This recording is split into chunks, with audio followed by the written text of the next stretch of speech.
Menteri Perdagangan Zulkifli Hasan menegaskan pemerintah tidak akan menutup e-commerce atau platform perdagangan online.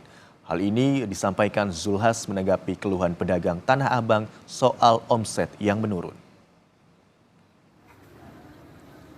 Menteri Perdagangan Zulkifli Hasan berjanji akan membuat aturan perdagangan online lebih tertib. Zulkifli Hasan menyebut penutupan e-commerce atau platform perdagangan online tidak bisa dilakukan karena jadi bagian dari perkembangan digital. Menteri Perdagangan meminta pedagang yang mengikuti perkembangan dengan turut berjualan secara online. Enggak, kan diatur, bukan tutup, enggak boleh dong. Kan nggak bisa dihindari, namanya itu platform digital itu zaman kok. Yang nggak ikut nanti kan jadi itu loh, yang di NTT itu jadi apa, komodo kan. Satwa langka gitu. Jadi memang harus mengikuti perkembangan. Oleh karena itu saya bilang, teman-teman di Pasar Tanah Abang, pasar sayur aja online sekarang.